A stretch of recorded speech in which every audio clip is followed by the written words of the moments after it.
Assalamualaikum, salam satu hobi, sahabat Arya Jaya Teknisi. Pembelajaran selanjutnya adalah di dalam bagian pemahaman untuk memperbaiki dinamo kipas angin ya.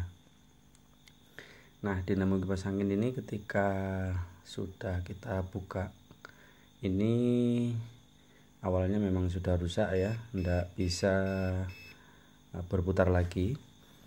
Nah, ketika kita buka, yang pertama adalah di bagian lahar harus kita bersihkan terlebih dahulu. Lahar ini kita bersihkan dan kita lancarkan. Caranya ya apa? Caranya adalah kita kasih oli sedikit saja.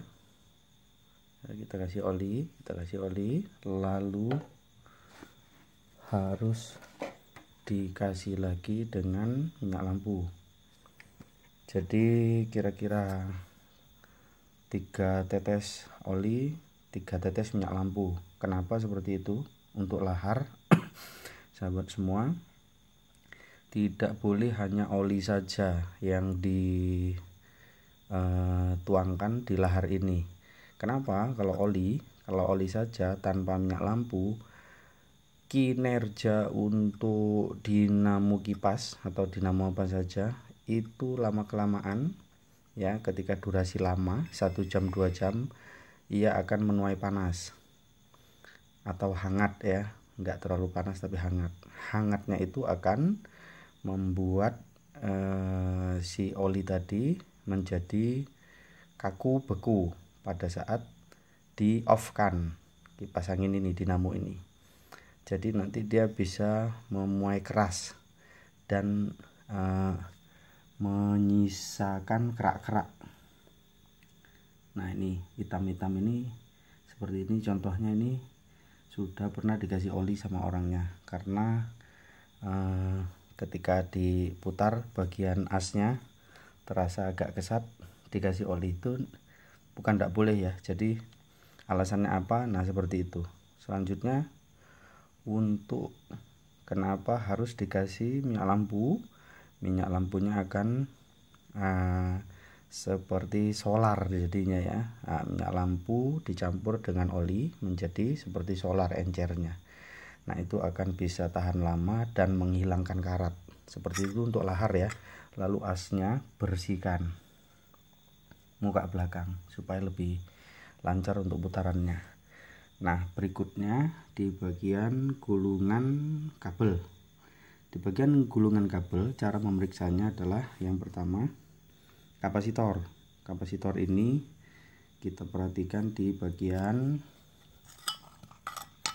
kapasitor. Kalau bawaan ya, bawaan itu bisa kita lihat dari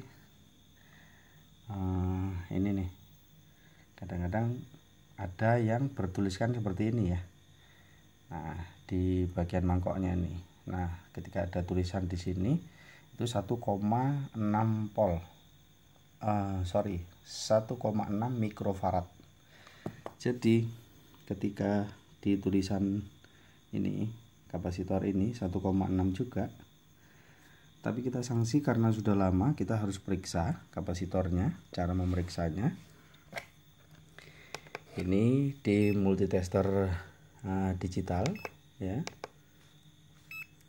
arahkan ke bagian 20 mikrofarad ya. Nah, ini selanjutnya probe hitam dan merah ke dua sisi kapasitor ya, atau hasilnya 1,2.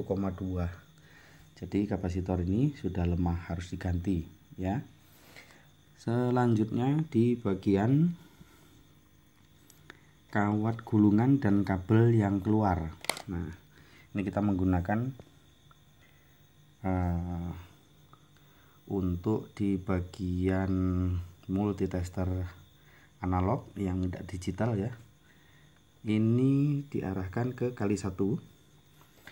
Probe hitam diletakkan ke kabel merah, salah satu dari kabel ya, kabel merah.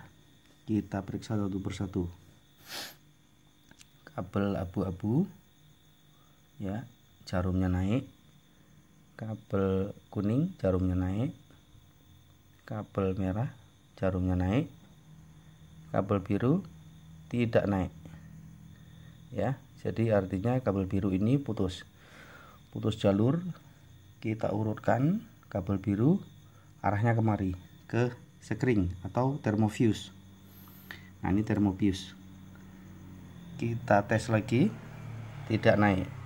Berarti yang putus termofuse-nya. Termofuse harus diganti. Nah, ketika kita baca di bagian ini sudah pernah diperbaiki oleh tukang sebelum kita. Kabel biru dari ujung saklar ya, kita urutkan. Nah, ini diputus oleh dia, dilangsungkan ke kapasitor. Itu tidak boleh sahabat semua. Kenapa tidak boleh? Karena jalur yang seharusnya dari ujung saklar sana, kabel biru, harus ke kawat gulungan. Ke kawat gulungan ini jumpanya di sekring ya. Jadi arus PLN dari sini masuk ke biru, masuk ke sekring. Sekring sebelah kirinya masuk ke kapasitor ya, seperti itu ya sahabat ya. Nah, tidak boleh dilangsungkan dari seperti ini contohnya. Jadi makin hanya beberapa jam saja malah terbakar semua nanti di bagian sini, sambungan-sambungan ini. Begitu ya sahabat ya. Nah, ini solusinya adalah kita ganti sekringnya. Ini sudah pasti bisa normal kembali dan lebih jos. Karena apa? Karena kawat gulungan model seperti ini ya, ada 8 gulungan. Ketika ini hanya rusak di bagian sekring, ini sudah kita kategorikan adalah dinamo pabrikan model lama tetapi yang masih original ya. Nah, ini masih original nih, nggak KW, nggak KW1, nggak KW2. Jadi ini sangat bermanfaat dan sangat sempurna gulungannya. Artinya bermanfaat itu bisa tahan lama, dan setiap kawat gulungannya itu ini termasuk tembaga atau kuningan ya. Jadi artinya gulungannya itu juga lebih dari nominal yang sudah ditentukan. Artinya ketika satu gulungan ini per satu blok ini kalau 150 gulungan pabrikan ya, nah, 150 gulung diberikan termofuse agar apa?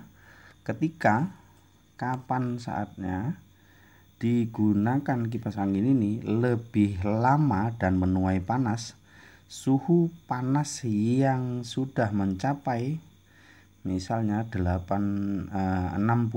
atau 40 derajat Celcius, dia akan mati sendiri. Ketika dingin akan nyala kembali. Nah, itu jangan khawatir dengan ini kalau sekringnya tidak putus. Nah, ketika kelistrikannya tidak stabil, sekring akan putus. Jadi yang lainnya tidak akan putus dan tidak akan konslet. Kabel yang lainnya dari gulungan ini gitu. Jadi safety. Nah, begitu sahabat semua untuk pembelajaran tahap-tahap demi tahap belajar memperbaiki dinamo kipas angin. Kurang lebih dari penyampaian kita mungkin ada salah penyampaian, mohon dimaafkan. Kalau kira-kira ada yang mau bertanya silahkan ditinggalkan pesan-pesannya, akan kita balas dan kita kasih solusinya. Terima kasih. Wassalamualaikum.